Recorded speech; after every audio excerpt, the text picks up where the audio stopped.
바울 사도가 디모데하고 디도서 이어서 이제 디모데 이어서 디도서를 통해서 저희 가운데 말씀하신 부분들이 이렇게 기억하게 됩니다. 특별히 디모데후서를 보면서 저희가 참 그 마지막 때 바울 사도가 마지막 서신서를 보내면서 참 유언가로 같은 그런 말씀을 통해서 저희가 전도의 일을 하며 이 세상을 향해서 참 그 주님의 일을 힘쓸 것을 당부하는 그 바울 사도의 그 말씀을 저희가 기억하게 됐고, 많은 참 그 말씀을 볼 때 부끄러움이 많이 됐는데, 저희도 참 기도하면서 저희 소원이 그와 같은 말씀 가운데 나와 있는 그런 삶을 저희가 살기를 간절히 소망하는 마음이 있고 기도하는 마음이 있었습니다. 오늘은 이어서 이제 디도서 말씀을 이렇게 함께 묵상했던 말씀을 나누는 시간을 갖겠습니다. 제가 먼저 디도서 1장 말씀을 읽도록 하겠습니다. 하나님의 종이요 예수 그리스도의 사도인 나 바울이 사도된 것은 하나님의 택하신 자들의 믿음과 경건함에 속한 진리의 지식과 영생의 소망을 위함이라. 이 영생은 거짓이 없으신 하나님이 영원 전부터 약속하신 것인데 자기 때에 자기의 말씀을 전도로 나타내셨으니 이 전도는 우리 구주의 하나님이 명하신 대로 내게 맡기신 것이라. 같은 믿음을 따라 나의 참 아들된 디도에게 편지하노니 하나님 아버지와 그리스도 예수 우리 구주로부터 은혜와 평강이 내게 있을지어다.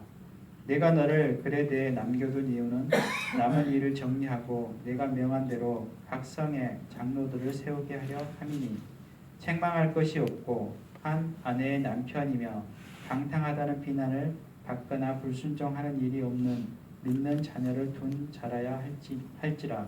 감독은 하나님의 청지기로서 책망할 것이 없고 제 고집대로 하지 아니하며 급히 분내지 아니하며 술을 즐기지 아니하며 구타하지 아니하며 더러운 이득을 탐하지 아니하며 오직 나그네를 대접하며 선행을 좋아하며 신중하며 의로우며 거룩하며 절제하며 믿본 말씀의 가르침을 그대로 지켜야 하리니 이는 능히 바른 교훈으로 권면하고 거슬려 말하는 자들을 책망하게 하려 함이라. 불순종하고 헛된 말을 하며 속이는 자가 많은 중에 헬라파 가운데 특히 그러하니 그들의 입을 막을 것이라. 이런 자들이 더러운 이득을 취하려고 마땅하지 아니한 것을 가르쳐 가정들을 온통 무너뜨리는도다. 그레데인 중에 어떤 선지자가 말하되 그레데인들은 항상 거짓말쟁이이며 악한 짐승이며 배만 위하는 게으름 뱅이라 하니 이 증언이 참되도다. 그러므로 내가 그들을 엄히 꾸지르라. 이는 그들로 하여금 믿음을 온전하게 하고 유대인의 허탕한 이야기와 진리를 배반하는 사람들의 명령을 따르지 않게 하려 함이라.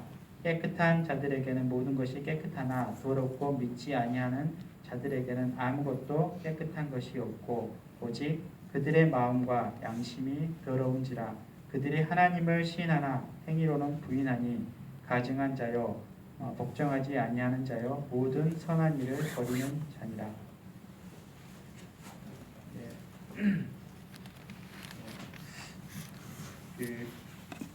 이어서 이렇게 디모데후서 말씀 이어서 이제 개인 서신으로 이제 디도서 말씀을 이렇게 말씀하고 저희가 입장을 묵상하고 있습니다. 그래서 이 디도서는 디모데전서 써졌을 때 같이 쓰여진 이렇게 서신서라고 이렇게 알고 있는데 특히 이제 디모데전서에 그 장로를 세우는 부분 이렇게 디모데를 그곳에 이렇게 둔 이 디모데전서의 말씀하고 굉장히 유사한 부분이 많이 있는 것 같습니다. 특히 이제 디모데를 거기에 둔 이유, 전서에서 둔 이유도 똑같이 동일하게 디도서에서도 이렇게 디도를 거기에 그레데에 둔 이유가 장로들을 세우게 하기 위함이고 장로들에게 어떤 자격 어떤 부분에 대해서 이런 부분에 대해서 이렇게 말씀하고 있는 것 같습니다. 그래서 특히 이제 바울 사도는 이렇게 여러 교회들을 개척하면서 이제 교회가 세워졌을 때 바로 다른 곳으로 이제 또 다른 이제 복음 사역을 위해서 진행해 갔고 그 이후에 함께 동역했던 여러 형제 자매님들을 통해서 특히 이제 디모데, 디도서, 디도 이런 그 동역자들을 통해서 각 지역 교회들을 세우고 그곳에서 이렇게 말씀과 양육을 이렇게 부탁했던 그런 이렇게 함께 동역했던 그런 형제님들이 특히 이제 디도를 이렇게 보내면서 그레데 교회 가운데 그레데 섬인데 지중해 큰 섬 중에 하나가 이제 그 그레데 섬인데 그 섬에 모임이 이렇게 교회가 생겨났고 그곳에 이제 장로들을 세우고 일꾼들을 세우는 그 역할을 하고 기타 다른 그 거짓 진리나 다른 교훈들을 따르지 않고 바르게 사고할 수 있도록 하기 위해서 디도에게 특별히 이렇게 부탁하는 말씀을 이렇게 증가하는 그 장이 이렇게 주된 내용으로 되어 있습니다. 그래서 이 디도서 함께 이렇게 묵상했던 부분들을 오늘 1장을 함께 이렇게 나누는 시간들을 갖도록 하겠습니다.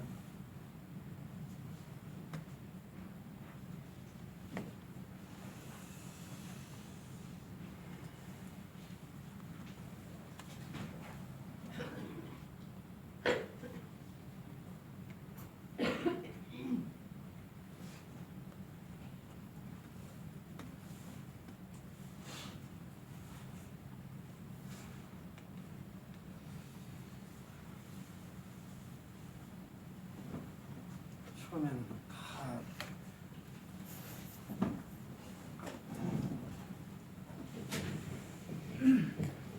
이 디도는 그 디모데하고 이렇게 우리 사도 바울 형님이 디모데는 히브리 유대인으로 이렇게 할례를 행했지만 디도는 헬라인으로 이렇게 할례를 시키지 않고 했던, 특히 이제 그 사도행전에 보면 그 할례 문제로 예루살렘에 이렇게 바울과 함께 그 파송되는 그런 일들뿐만 아니라 또 고린도 교회가 어려움에 빠졌을 때 우리 디도를 보내서 그 고린도 교회를 이렇게 인도하는 그런 역할을 하게 하셨을 뿐만 아니라 이제 그 일이 끝나고 나니까 여기 그레데 섬으로 이렇게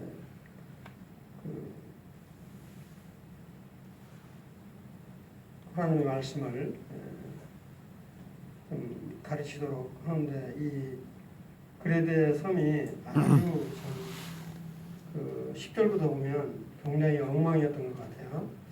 그런 참 그 디모데에게 우리 이제 사도 바울님이 이렇게 편지로 쓰신 것을 이렇게 보면 1절에 보면 우리 사도 바울님이 아마 그레데에 있는 디도한테 편지를 쓰면서 그 사도 된 것을 이렇게 그 강하게 어필하시는 것을 이렇게 보게 되는데, 그런 것이 왜 그러냐 하면 그 믿음과 또 진리, 지식, 영생의 소망을 그 전도하기 위한 그런 자로 이렇게 있다라고 하는 것을 이렇게 좀 확실하게 이렇게 증거하시는 것을 볼 수가 있어요. 그러면서 이제 그에 대해서 이렇게 그 있는 디도한테 막 그에 대해 이제 그 성도들이 상당히 좀 이렇게 그 거짓 선지자도 있고 또 이렇게 영지주의자들 이제 그런 사람들이 아마 많이 있었던 걸로 생각이 돼요. 그래서 거기에 이제 그레데에 이렇게 떨어뜨리는 이유를 분명히 성에 있는 장로들을 세우게 하는 목적으로 디모데전서 3장에 있는 말씀과 똑같이 5절부터 보면 5절, 6절, 7절 여기 쭉 이렇게 나오는데, 저는 여기 다시 한번 보면서 그런 생각을 해봤어요. 이 감독이 될 자격으로 다 잘 아시겠지만 불순종하는 방탕한 일이 없는 믿는 자녀를 둔 자가 있습니다. 저는 이 자녀 문제 가지고 이렇게 자유로운 사람은 거의 아마 없을 거라고 생각이 되는데, 왜 이렇게 그 믿는 자녀를 이런 말씀을 하셨을까? 이런 건 이제 한마디로 말하면 성도들의 본이 되기 위해서 그런 말씀인 것으로 이렇게 분별이 되었고요.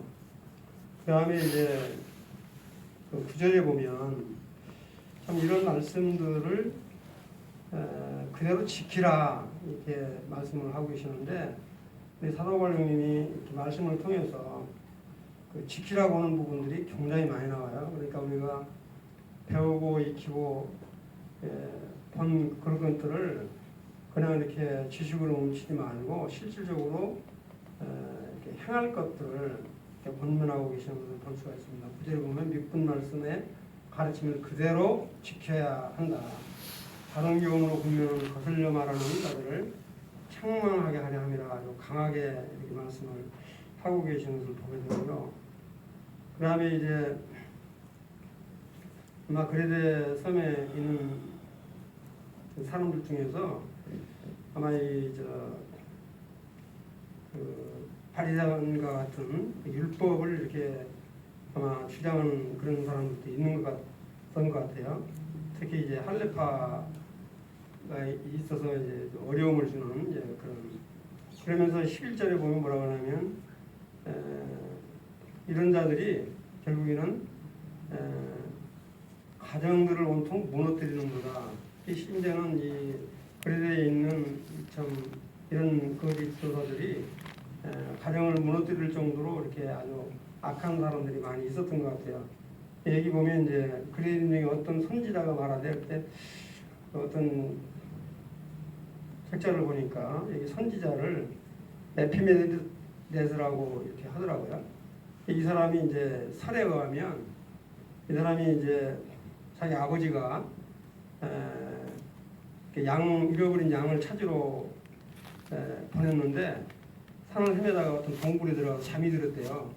잠이 들었는데 50년 동안 잠을 자고 있대요. 그래서 이제 설이 그렇다는 이야기예요. 50년 동안 자고 일어나 보니까 아주 중년이 돼서 내려가지고 이 사람이 굉장히 그 그레데인들의 아주 신처럼 섬기는 그런 사람이었다고 그래요. 이 사람을 두고 한 말이라고 이렇게 분별을 하던데 이 사람이 뭐라고 말을 했냐면 그레데인들은 거짓말쟁이다. 이 거짓말쟁이는 제우스 신상 같은 게 우리 그레데 섬에 있다. 뭐 이런 말을 한다든지 또 이렇게 아주 사악한 그런 그 행패를 부리는 짐승과 같은 사람들이다. 아주 향락을 위한 그런 사람들, 게으른 뱅이다.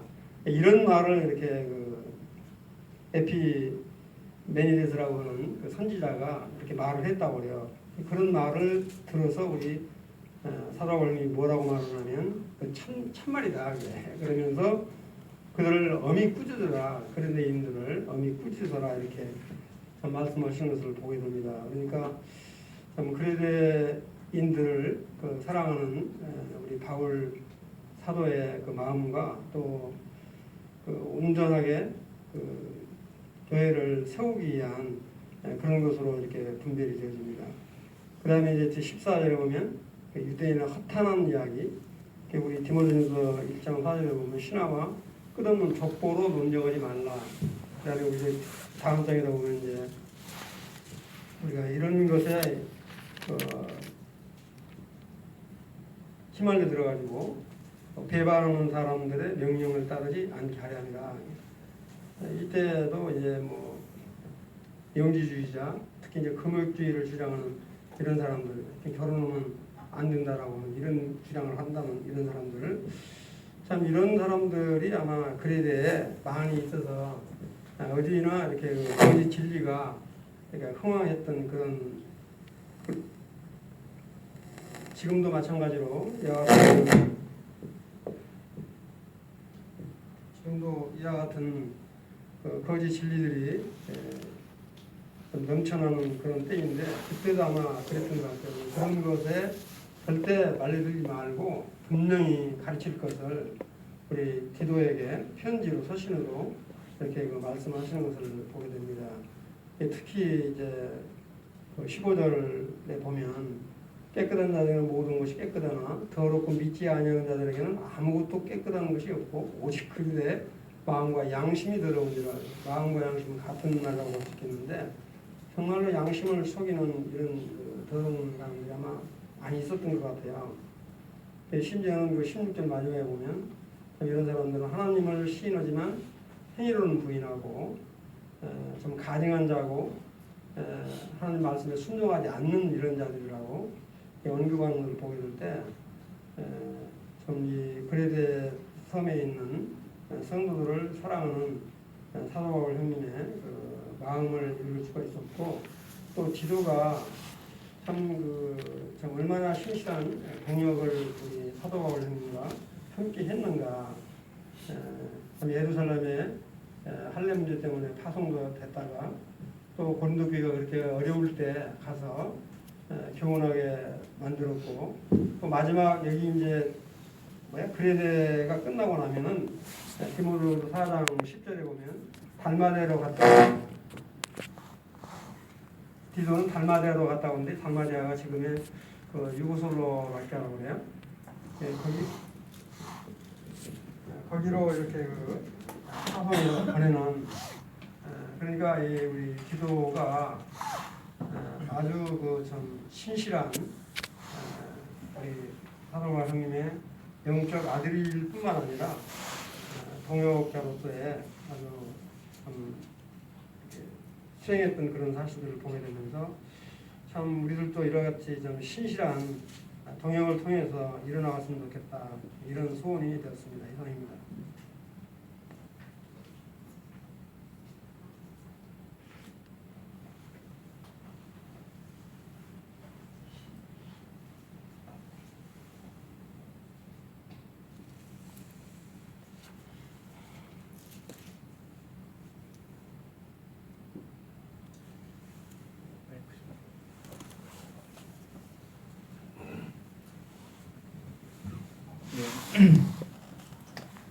네, 저도 이 바울 사도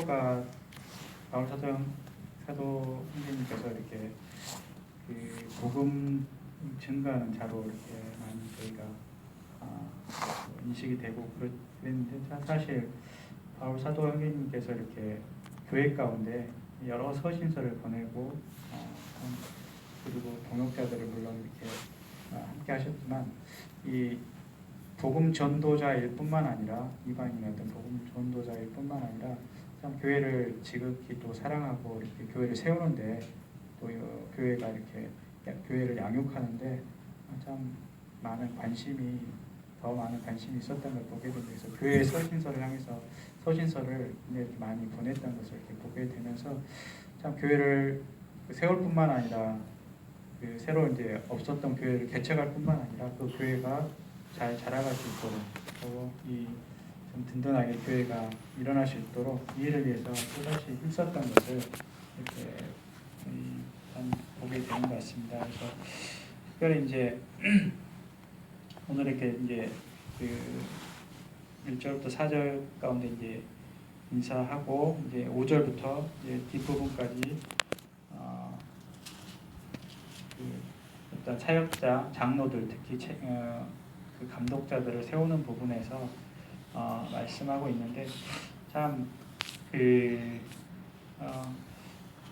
요즘에 이제 특히 이 장로들에 대한 얘기가 저희 교회 가운데도 많이 있어서 주님이 저희에게 말씀을 하고 있다고 이렇게 생각이 들었습니다. 그래서 참 이 부분의 말씀이 꼭 장로에 해당되는 부분의 말씀이기도 하지만 모든 성도가 사실 이 말씀 앞에 또 누구나 이렇게 주님 앞에서 감독이 되고 장로 역할을 참 하기를 소망하는 마음이 있고 또 그와 같은 이 위치가 아니더라도 저희의 이 모습이 이런 삶이 저희 가운데 참 있어져야 될 것을 좀 보게 됩니다. 그래서 그리고 또 이 말씀을 볼 때 제가 이제 말씀을 대체적으로 이제 보게 되면 이 말씀을 다른 사람한테 좀 적용하는 경향이 많이 있는 것 같습니다. 그래서 이 말씀이 이러니까 왜 다른 사람은 왜 이렇게 되나 이렇게 판단하는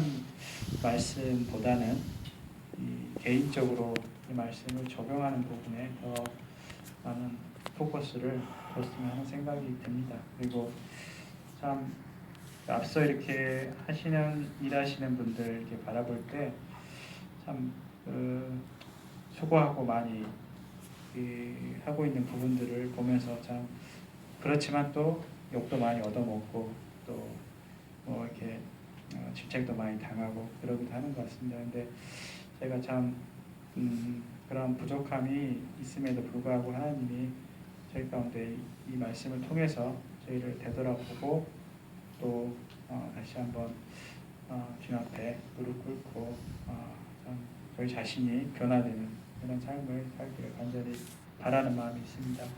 그래서 특별히 이제 쭉 장로들에 대한 또 장로들, 또 감독자들에 대한 부분에 쭉 말씀하면서 몇 가지 이제 생각들이 여기 이제 생각이 됐습니다. 특별히 7절 말씀에 그 감독은 그래서 하나님의 청지기로서 책망할 것이 없고 제 고집대로 하지 아니하며 급히 분내지 아니하며 참 감독의 역할이 교회의 어떤 방향을 또 제시하고 어떤 길을 가는데 분별을 해야 되고 그런 위치에 있는 것 같습니다. 그렇기 때문에 정말 자기가 옳다 하는 걸로 인해서 참 주장하지 않게 되기를 원하는 마음이 있는데 때로는 이제 옳다고 이렇게 생각되는 걸로 인해서 그 강하게 이제 주장할 수도 있는 그런 상황이 될 수도 있는 것 같습니다. 근데 정말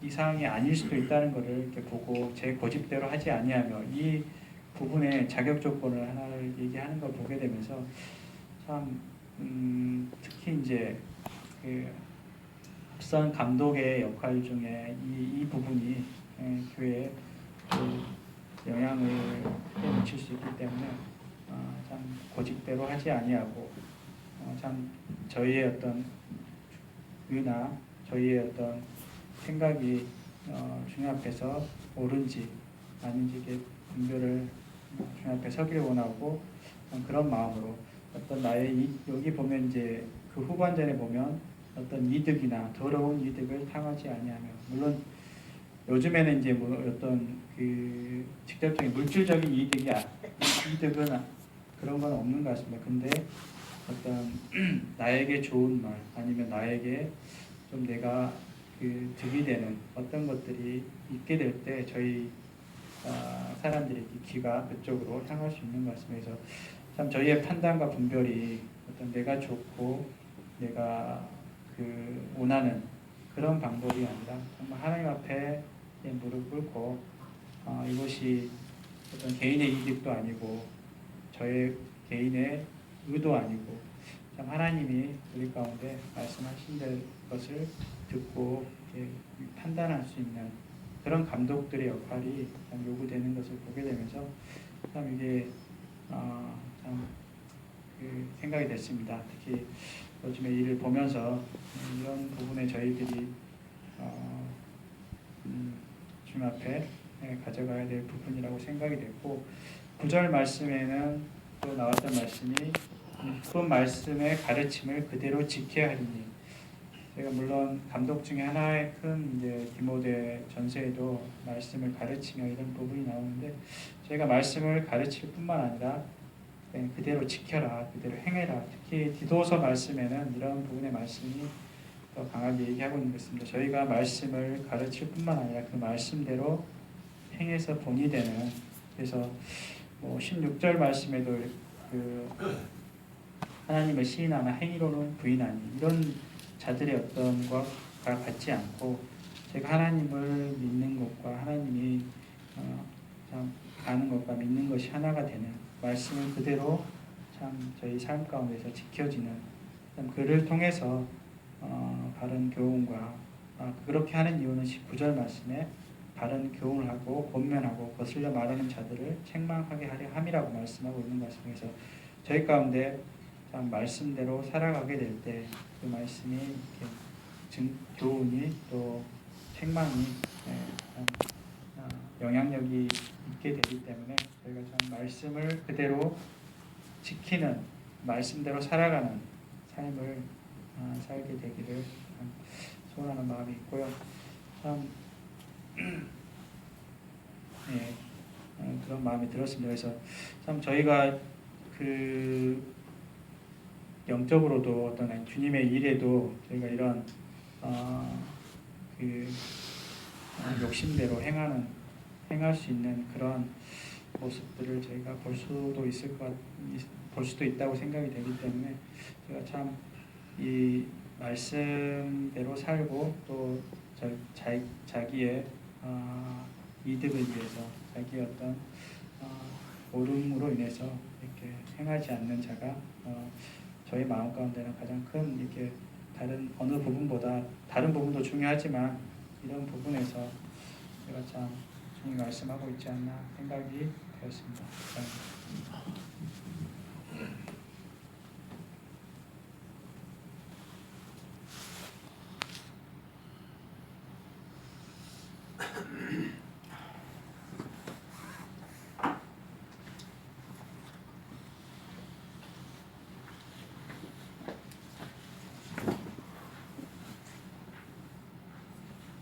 하실 분 있으면 손 들어주십시오.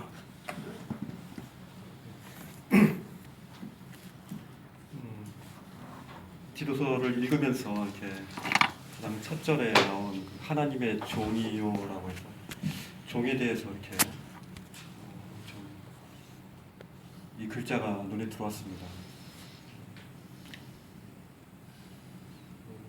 왜 가장 처음에 그리스도의 사도요 종이라고 했지 종이 먼저 나오고 그 다음에 사도 역할들 이렇게 나오게 되면서 먼저 이제 하나님 앞에서 그리고 또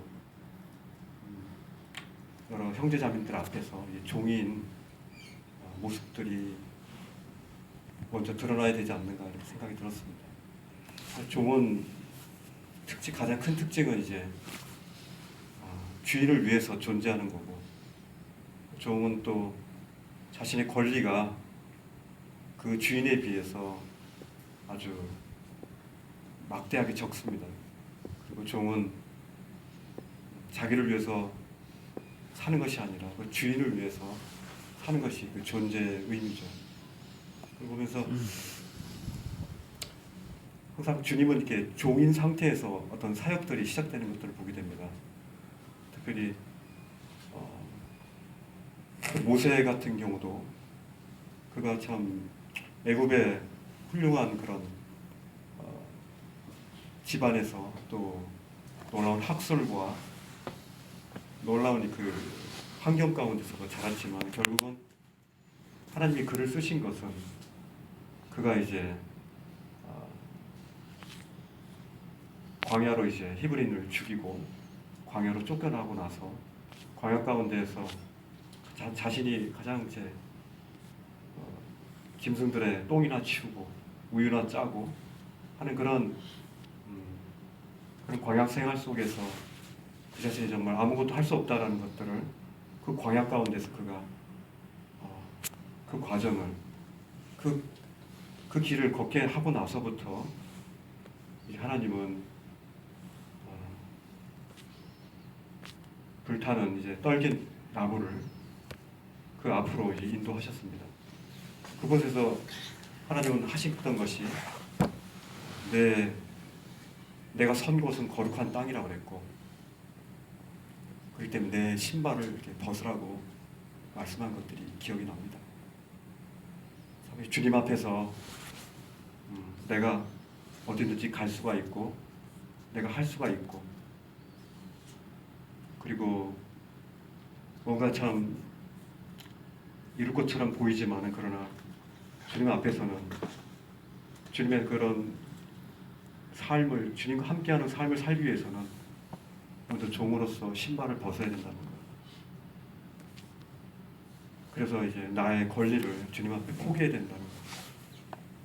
그것들이 이렇게 생각이 났습니다. 사도 바울은 이렇게 말년에 자신의 가장 큰 아이덴티, 자신의 정체성이 중에서 가장 중요한 것이 바로 종이었다라고 이렇게 말씀하고 있습니다. 저 자신도 보면은 종으로 살지 않고 오히려 주님이 나의 종인 척 사는 경우가 많은 것 같습니다.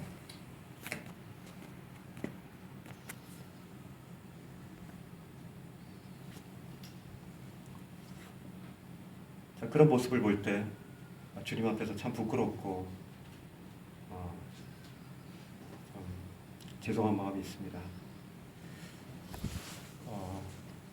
그 이후에 이제 사도의 모습으로서 이제 나타났습니다. 그리고 사도의 모습으로 이제 교회를 세우고 잘못된 거짓된 그런 진리들을 향해서 본인뿐만 아니라 본인의 그런 그 영적인 자녀들에게도 진리를 고수하게 하기 위해서 사도권을 이렇게 주장하고 있는 것입니다. 어쨌든 이 영생의 소망 2절에 보면은 영생의 소망을 위해서 이제 결국 사도 바울이 말씀을 전도하고 있습니다. 영생의 소망이 뭘까를 이렇게 좀 생각해 보게 됩니다. 영생의 소망. 소망은 소망인데 영생의 소망입니다. 영생은 결국 우리 주 예수 그리스도 아니십니까?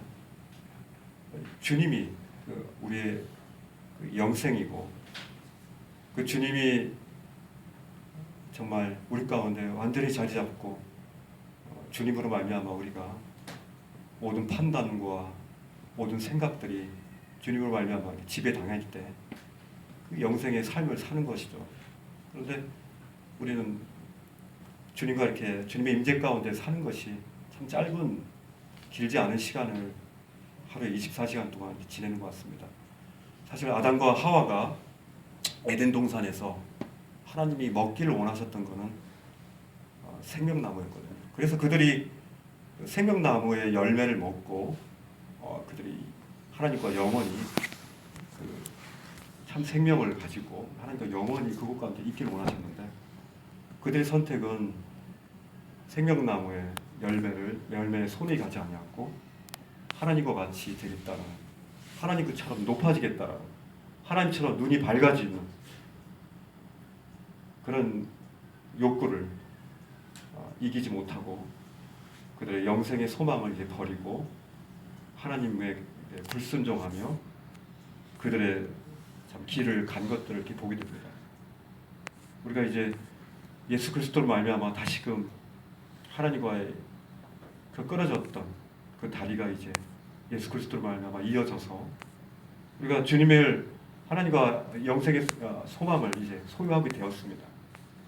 궁극적인 것은 이제 정말 주님의 나라에 가서 영원히 이제 함께 있는 것이지만 이 땅에서도 우리가 주님을 말미암아 주님의 임재 가운데서 살 때 그때 참 놀라운 영생의 기쁨이 있지 않습니까?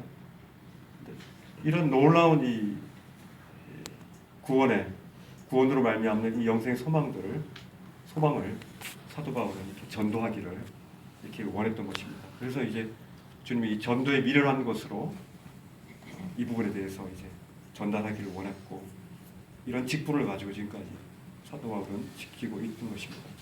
근데 이제 5절에 보니까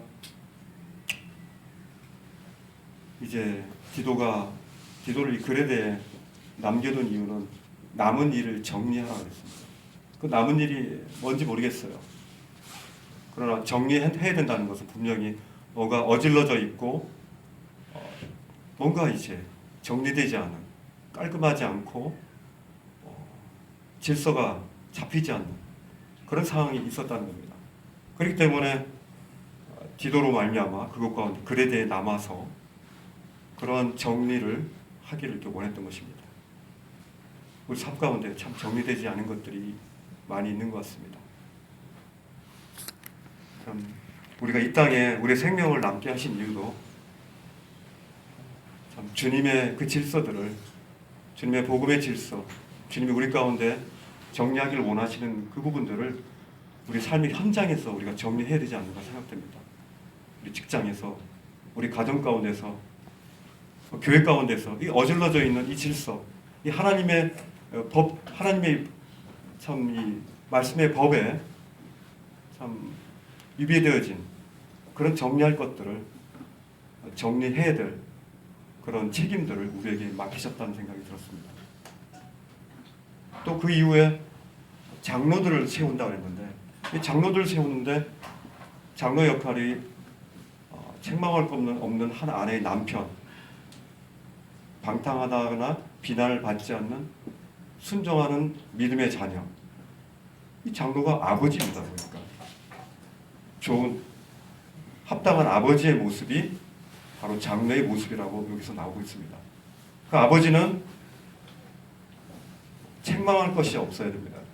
그 아버지가 책망받을 일들을 그 자녀들에게 했을 때 그 자녀들은 그 아버지의 말이 절대로 먹히지 않을 겁니다. 오히려 이중인격적인 아버지로 말미암아 굉장히 힘들어질 겁니다. 그 자녀는 자신의 육체적인 힘과 이제 자기가 큰 이후에 이중적인 그런 아버지의 모습을 기억하고 그 아버지가 결코 나중에서는 그가 판단할 것입니다. 그렇기 때문에 그 가정 가운데서 참 주님 앞에서 참 책망받지 않는 그런 아버지의 모습, 그럼 책망받지 않는 한 아내의 남편, 이 모습들이 나타나기가 쉽지 않습니다. 왜냐하면 가정은 우리 몸이 풀어지지 않습니까? 가면은 몸이 풀어지고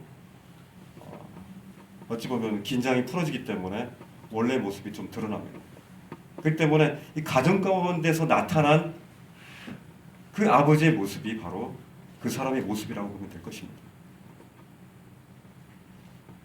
그 자녀에게 왜 불순종의 자녀들이 생기냐면은 그 아버지가 하나님 앞에서 잘못했기 때문에 사실 그런 거죠.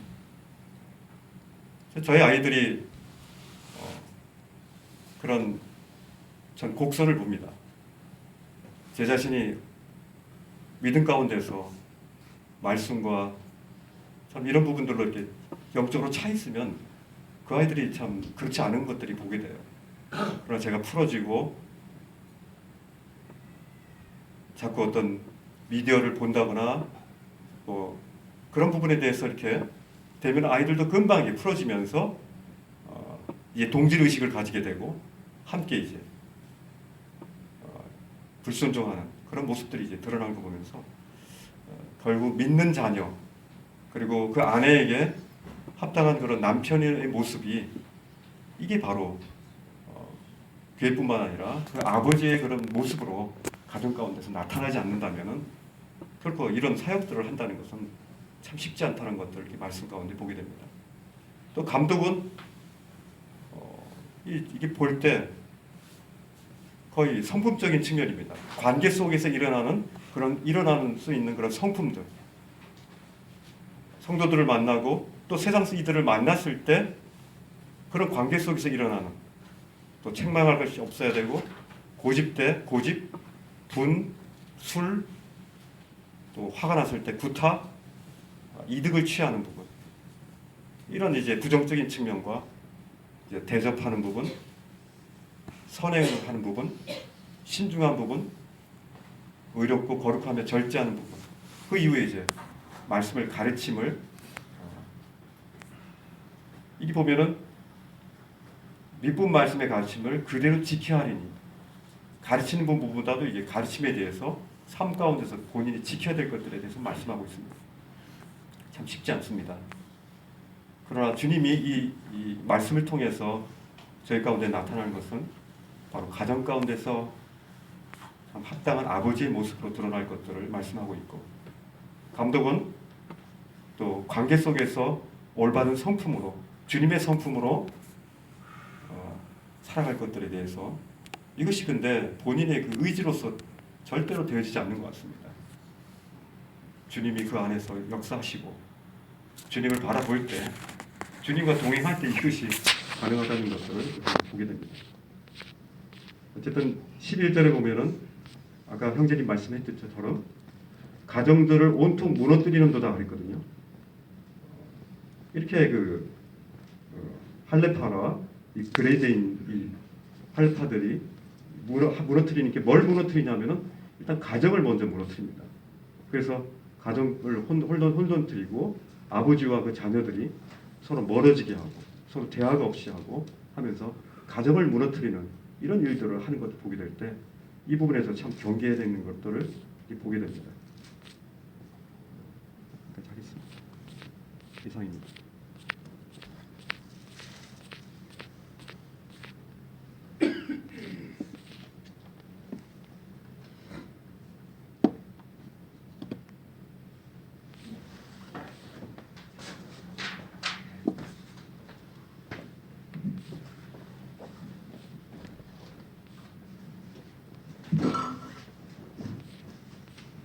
다름이 아니라 이 성경을 보면 가끔 이게 눈물 자국 같은 게 있어요. 저희 아버지가 읽던 거라서. 그런데 13절 후반부에 그러므로 내가 저희를 엄히 꾸짖으라. 이는 저희로 하여금 믿음을 온전케 하고 유대인의 허탄한 이야기와 진리를 배반하는 사람들의 명령을 쫓지 않게 하려 함이라. 저 기억상에 아빠가 정말 중국에서 너무 이 그레데인이라는 곳이 참 남방 지중해상에 위치한 헬라성 기후 조건이 좋아 원주민을 게으르고 행실이 부도덕하였다고 했는데 참 중국이라는 곳이 참 적절한 곳이었거든요. 그때 아버지는 분명히 저를 너무 어디 꾸짖으시고 그랬고, 아까 장로님이 말씀하신 것처럼 전혀 아버지가 판단받을 게 없는데도 저는 그냥 괜히 아버지가 싫었거든요.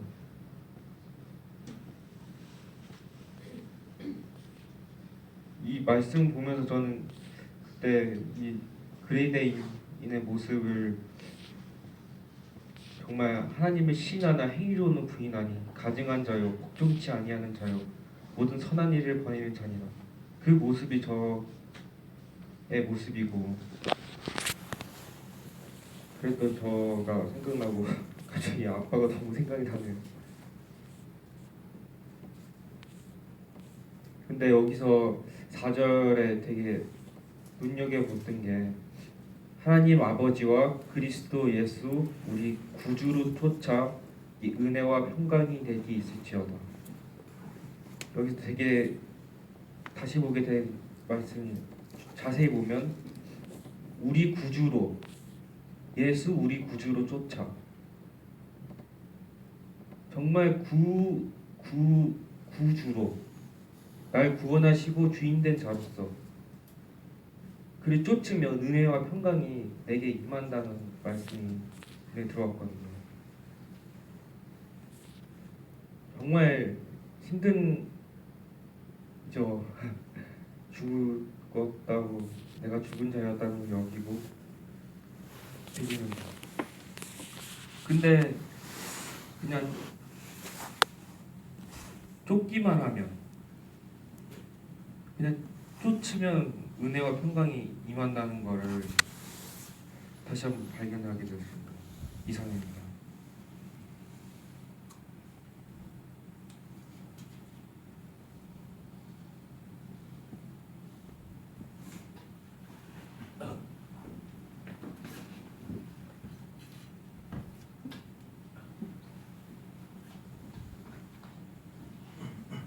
그레데섬이라는 것이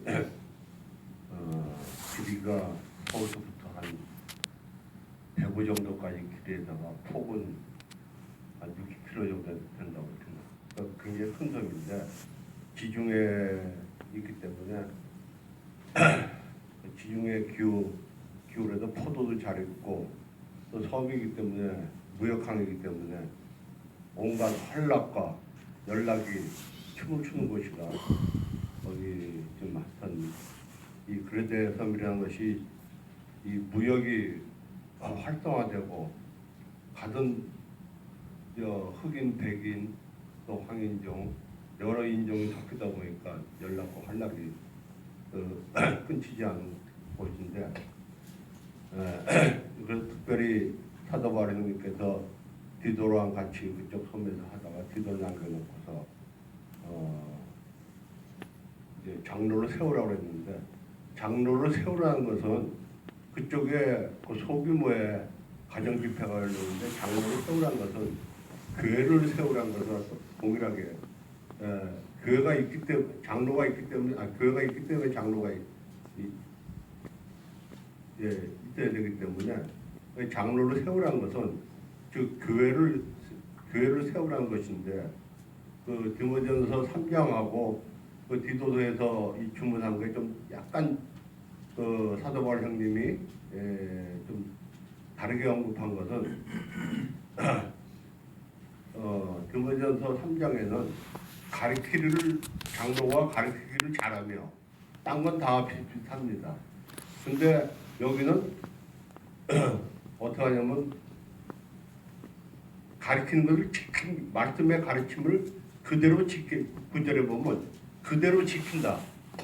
그러니까 여기가 모범적이지 못하고 우상 숭배고 갖은 그 율법주의자 또 영지주의자 많기 때문에 4절에 보면은 아까 우리 정비 형제가 말씀한 것 같이 예수 우리 구주로 쫓아 은혜와 평강이 이 옛날에 아브라함을 때는 멜기세덱의 반차로 해갔는데 우리는 직접 하나님과 우리 예수 그리스도의 쫓아 반차로 은혜와 평강 그러니까 주님이 주시는 그 모든 은혜와 평강이 우리한테 깃들어 있기 때문에 그걸 본을 삼아서 지키라는 것이 잘 가르치고 그 디모데전서 3장에는 보면은 장로는 모른 잘 가르치라고 했어요. 근데 여기서는 하도 혼란스러우니까는 그걸 지킴으로 해서 복음을 전도한다 이거죠. 그 지키는 우리가 입으로서 이거 메시지를 잘 전하는 것도 중요하지만 몸과 행실로서 그거를 잘 지키는 것도 전도하는 것이 되지 않을까 이렇게 생각됩니다. 그러니까 영혼들을 가까이 있는 영혼들한테 진짜 폭언을 한다든지 자기 사업장에서 터없는 이임을 취한다든지 여기가 다 나오는 거예요. 그러니까는 우리 구주 예수님의 은혜와 평강을 잘 지키라 이거죠. 근데 다행히도 우리 대학로교회 장로님 몇 분이 계시는데 이제 말씀을 또 잘 가르치는 분이 있으시고 또 나그네를 잘 접대하시는 분들 소리 아니라 잘 접대하는 분도 계시고 또 그런 분들이 계십니다. 그래서 이 말씀을 볼 때 이 믿분 말씀 주님의 믿음의 말씀을 가르침을 그대로 잘 지켜요. 잘 지키는 것도 물론 가르치는 것 동일한 언어지만 잘 지키는 것 완수하는 자세가 이 대학로교에도 본이 되지 않을까 생각됩니다. 디도서를 읽다가 대학로교회가 문득 생각이 됐습니다. 지금 이제 일꾼 장로들이 작년 이제 하반기부터 세워져서 지금 현재까지 이르렀는데 참 그 중에서 같이 회의에 참석해 보면은 이 자기 자신의 고집대로 여기서 행한 분이 안 계세요. 서로 교제하며 주님의 뜻을 분별하고 그래서 일을 갖다 정하고 주님 앞에 아뢰고 이렇게까지 제 고집대로 하는 분이 안 계시고 또 급히 분을 낸 분도 안 계십니다. 그리고 이 구타라는 거에 포함되고 꼭 주먹이나 발로 써서 몸으로 하는 게 아니고 언어적인 폭력도 요새 구타로 들어가죠. 언어적인 폭력도 쓰시는 분도 안 계시고 다들 이렇게 주안에서 보시면은 참 저도 이렇게 배울 것이 많은데 대학로교회는 참 이렇게 주님께서 합당한 분들을 이렇게 일꾼을 세우신 것을 저들을 보게 됩니다. 참 감사가 돼요. 주님께서 지금은 약간 이렇게 이 장로분들이 참 이렇게 모든 면에서 유약하고 연약할지라도 계속 주님 앞에 아뢰고 있으니까는 성도님들이 계속 이 장로님들을 위해서 기도해주고 장로님들이 이 말씀 디도서 말씀과 같이 주 앞에서 참 이렇게 의연한 자세로서 이 대학로 교회를 섬길 수 있도록 기도해줬습니다. 좀 이렇게 미약하고 연약한 면이 좀 보이더라도 기도로서 이렇게 격려해 주시고 이렇게 지적해가지고 이렇게 어렵게 하지 않았으면 하는 마음이 있어서 이렇게 감히 이렇게 그런다고 말씀을 드렸습니다. 이상입니다.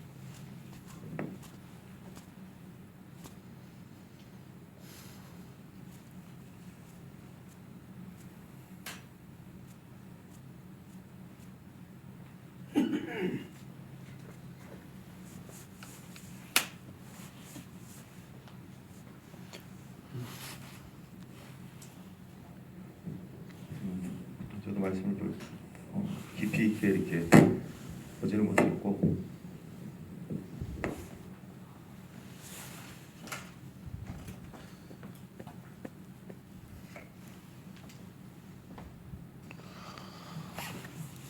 그 전에 훈련원에서 형제들과 함께 디모데전서 그리고 디도서 교제했던 내용들 정리한 것들로 위주로 해서 이렇게 간단하게 살펴봤고요.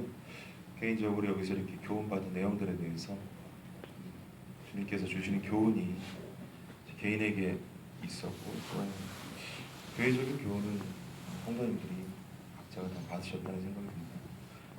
디도서 같은 경우는 바울이 사도행전 28장에 보면은 에베소 교회를 전도하고 데살로니가로 넘어가기 전에 네 번째 큰 섬이라고 제가 배웠어요. 중간 지역에 잠시 머물면서 거기서 복음을 전하고 그리스도를 증거한 그런 지역입니다. 이 그레데 지역 같은 경우는 당시 로마 속국이었기 때문에 다른 지역들과는 약간 특색이 좀 달랐죠. 다른 데 같은 경우는 로마가 정복했다기보다는 좀 그런 지역적인 특성이 있어서 순종적으로 자발적으로 로마가 통일을 시켰다면 그레데 같은 경우는 완전한 어떤 종의 입장이 있었다고 이렇게 배웠어요. 그러다 보니까 이들한테는 어떤 법적인 권리나 그리고 권한이 전혀 없고 전적으로 어떤 주인의 손에 달려 있었다고 이렇게 교훈을 받았습니다. 그 말씀이 9절 10절 보면은 2장 9절 10절 보면은 종들은 자기 상전들에게 범사에 순종하며 기쁘게 하고 거슬러 말하지 말며 훔치지 말며 우리 모든 참된 신실성을 나타내게 하려 하라. 그리고 자발적인 어떤 그 순정에서 나온 경건한 성도들한테 얘기하는 거겠죠. 경건함이 아니었기 때문에 어떤 우리나라가 일본 사람들을 싫어하는 것처럼 굉장히 로마를 증오하고 그리고 거기에 속해 있는 사람들도 증오했다고 이렇게 알고 있어요. 그렇기 때문에 성도가 됐다 할지라도 순종적인 자발성은 없었죠. 그리고 지중해 지역들, 특별히 그쪽에서 형제님도 얘기해 주셨지만 무역에 종사하고 뱅일 하시는 분들, 주로 농업에 종사하셨던 분들이 많이 있다고 하는데 굉장히 좀 성격들이 거칠고 또 괄괄하셨던 것 같아요. 자매님들도 2절에 보면은 각자 이제 바울이 2장에 보면은 그 성도들의 실천적인 신앙 생활들에 대해서 윤리, 도덕성에 대해서 교훈하고 있습니다. 늙은 남자들이 절제해야 될 것들, 또 늙은 여자들이 어떻게 행실을 갖고 젊은 자들, 그리고 또 아내들이 남편에게 순종해야 되는 것들, 남편에게 특별히 순종하지 않았다고 그런 교훈들이 받았던 걸 생각이 나요. 거기다가 그 당시가 그랬지만은 헬라주의라든지 특별히 영지주의, 그노시스주의라고 하죠. 오늘날에도 우리 오늘날까지 이어지고 있는 여러 가지 문학들인데 지식을 우선시하고 그리고 실천 없는 말에 많이 자신의 삶을 드리고 또 오늘날로 따지면 어떤 학문들이라고 보겠죠. 또 그런 것들을 많이 추구하고 유익되지 않는 것들에 성도들이 미혹되고 그것과 더불어서 율법주의자들, 경건을 이익의 재료로 사용하는 사람들이죠. 11절 보면 그들의 입을 막을 것이라 이런 자들은 더러운 이득을 취하려고 마땅치 아니한 것들을 가르쳐 가정들을 무너뜨린다. 사건 목자로서 성도들을 돌보고자 하는 마음이 아니라 그것을 통해서 자신이 드러나고 그 일을 통해서 자신이 나타나고 그리고 그것을 통해서 물질적으로라든지 아니면 육체적으로 자신이 취할 수 있는 것들을 다 취했던, 그리고 성도들을 실질적으로 돌보지 않았던 그런 유대주의자들이 있었다고 바울은 교훈하고 있습니다. 이런 자들을 굉장히 경계시키는 바울의 모습을 봤고요. 그것과 더불어서 방금 얘기한 것처럼 성도들이 기본적으로 문화적으로나 그리고 지식 당시에 역사적으로 가지고 있던 윤리관들, 그런 생활 패턴들이 굉장히 성도를 믿는 사람으로서, 믿는 그리스도인으로서 합당하지 않았던, 굉장히 좀 뭐라 그럴까, 바울이 이렇게 강경하게 교훈한 내용들은 어디서도 찾아볼 수 없죠. 그래서 그런 특색이 있는 지역이었다라는 것들을 발견하게 되고요. 개인적으로도 이런 특별히 율법주의자들에 대한 경계는 저에 대해서 이렇게 크게 교훈을 줍니다. 말만 하고 실천이 없는, 중간에 참 여러 가지 일들이 있는데 그런 일들로 인해서 제가 마땅히 해야 될 일들을 하지 못하고 있는 것들을 보게 되거든요. 특별히 5절부터 바울이 얘기하고 있는 그런 15가지 교훈들, 특별히 또 디모데전서 3장에서 얘기하고 있는 우리 동일한 부분들도 많이 있지만 목자가 가져야 될 이런 16가지 교훈들, 그리고 또 베드로전서가 교훈하고 있는 목자에 대한 교훈들을 봤을 때 참 내가 합당하지 않다라는 그런 교훈들을 보게 됩니다. 우리 동지 형제가 이번 청년의 시간대에 교훈한 내용 중에 디모데전서 3장 1절에 보면 그런 얘기합니다. 선한 일을 사모하는 자들에 대해서 교훈하는데, 주님께서 형제님을 통해서 저한테 교훈했어요. 저는 목자라면 해도 되고 안 해도 돼야 되는 사역자가 아니라 충분히 사역을 맡은 자로서 꼭 해야 된다. 그라고 거기다가 이제 표현이 써 있는데, 일이라는 거죠. 일에 대해서 목자라면 다른 어떤 일보다 양을 치고 돌보고 그리고 살피는 일에 최선을 다해야 된다 하는 이런 교훈을 받았습니다. 그리고 아까 형제님이 1절 교훈해 주셨는데 하나님의 종이요. 바울이 하나님의 종이라는 표현을 썼는데 교회 안에서 가장 높은 직무는 종의 직무다. 세상에서는 종이 아니라 높아져 있는 위치이지만 바울이 또 그런 의미를 가지고 이들에게 종이라는 표현을 썼지 않을까 하는 생각도 하게 됐습니다. 특별히 내가 교회 안에서 종으로서의 역할을 감당하고 있는가, 실제적으로 아무 권리도 없고 그리고 주인의 손에 나의 운명이 달려있는 자처럼 내가 하나님 앞에서 종의 의미를 갖고 있고 내가 섬기고 있는 특별히 이런 청년들에 대해서 내가 종으로서 그들을 잘 섬기고 있는가 하는 생각을 해볼 때 하나님 앞에 부끄러움이 굉장히 있고 그리고 또 자신을 돌아보는 그런 생각을 교훈을 받았습니다. 또 15절에 보면은 모든 것이 깨끗하고 더럽고 믿지 아니하는 자들에게는 아무것도 깨끗한 것이 없다. 예전에 이런 교훈들에 대해서 이런 글을 써놨어요. 이들은 다른 사람들이 단맛을 얻는 것에서 독을 핥는 사람들이다. 그들의 마음과 양심은 더럽혀졌고 따라서 그들이 행하는 모든 것은 오점투성이고 하나님을 안다고 고백하면서 자기들의 생활 속에서는 하나님을 부인하고 거부하는 사람들이 많이 있다. 즉 그들의 행동은 그들 자신들의 고백하는 것과는 다른 것이다. 주님께서는 저에게 우리 주 예수 그리스도로부터 은혜와 평강을 주셨고 그리고 영생의 소망을 주셨는데 이 믿음의 삶을 내가 영위하지 못하고 있다는 것에 대해서 교훈했습니다. 믿음은 곧 성화로 이루는 길을 갈 수 있도록 하는 첫 번째 원리라는 교훈을 받았는데, 이 믿음 안에서 나는 자유를 얻었고 이 믿음 안에서 내가 평안을 얻었고 그리고 그 믿음 안에서 약속의 소망을 바라보고 약속을 갖고 또 소망을 갖고 그 소망은 나로 진정한 가치가 무엇인지 깨닫게 하고 그리고 그 안에서 자발적인 순종을 나타내게 하는데, 누가 가르치고 교훈해서가 아니라 근데 나는 이 믿음 자체를 하나님 앞에서 이 영생하는 소망 자체를 추상적으로 믿고 있다는 생각을 교훈받게 됩니다. 믿음이라는 건 말씀 안에서 한순간도 떨어져 있으면은 행동되지 않는다는 걸 보고요. 중간에 개인적으로 집안의 일이나 그리고 또 회사의 일이나 가정적인 일이 많이 있더라고요. 많이 있어서 주님 앞에서 이렇게 기도하지 못하고 말씀을 창념하거나 하는 시간이 줄어들다 보니까 이 믿음이 없는 이런 모습을 발견하게 됐습니다. 주님께서 저에게 말씀을 통해서 종으로서 그리고 또 하나님의 그 생명 있는 자로서 형식주의나 율법주의에 빠져서 말에 사는 사람이 아니라 평안과 진실함을 갖고 나에게 주신 이 영생하는 소망 안에서 주님을 만나고 그리스도를 만나고 그 안에서 평안을 찾도록 하는 그런 경계의 교훈의 말씀을 주셨습니다. 감사합니다.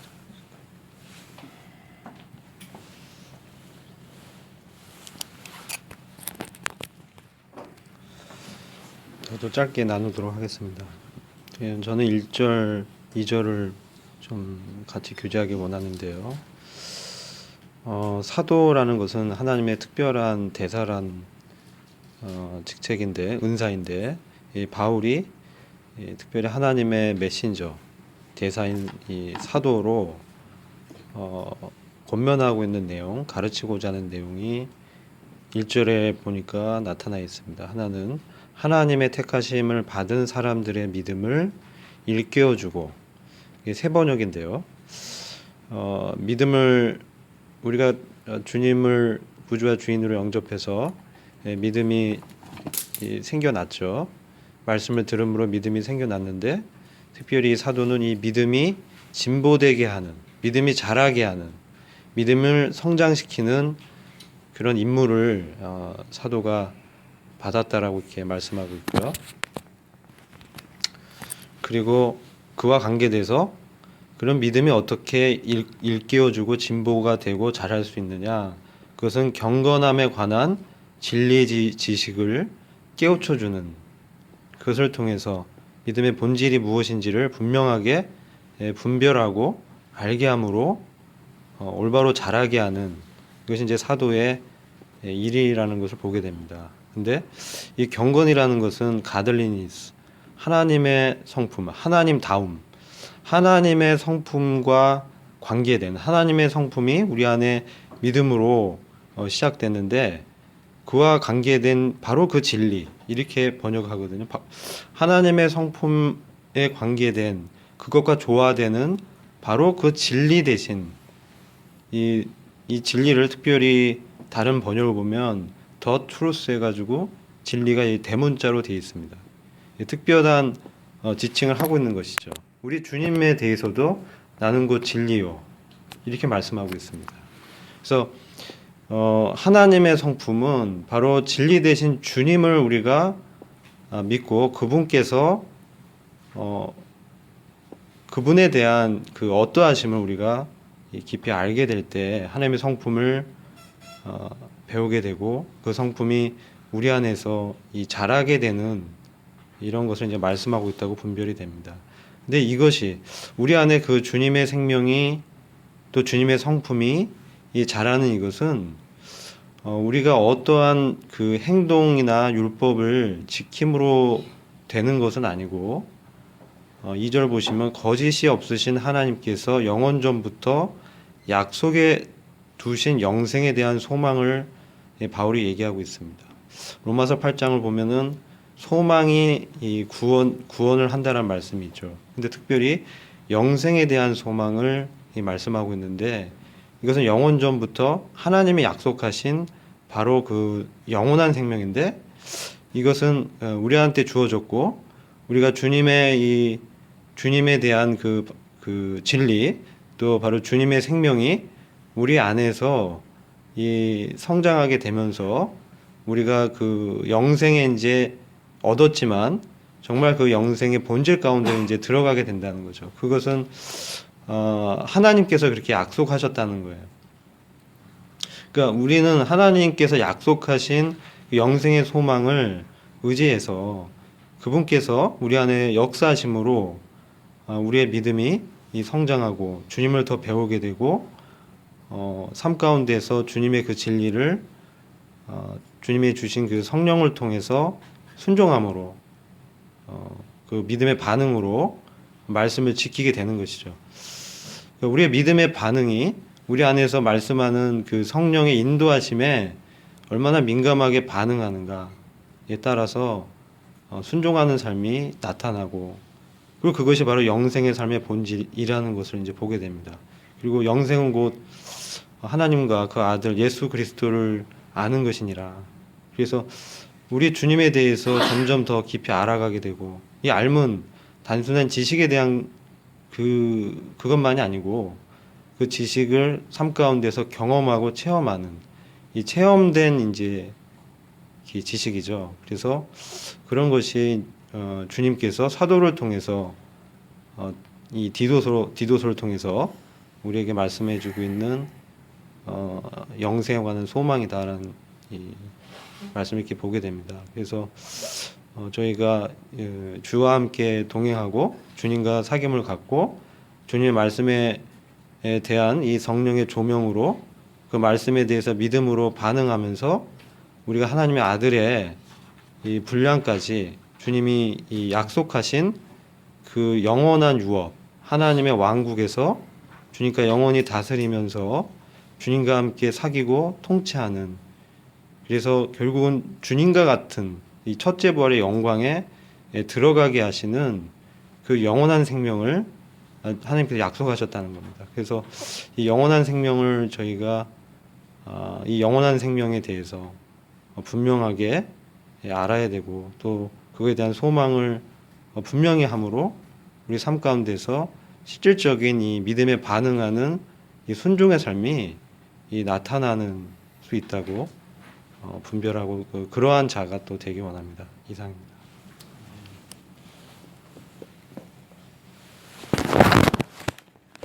네. 잘 듣는데요. 이렇게 말씀 나눠주셔서 감사드리고, 그래 저는 이렇게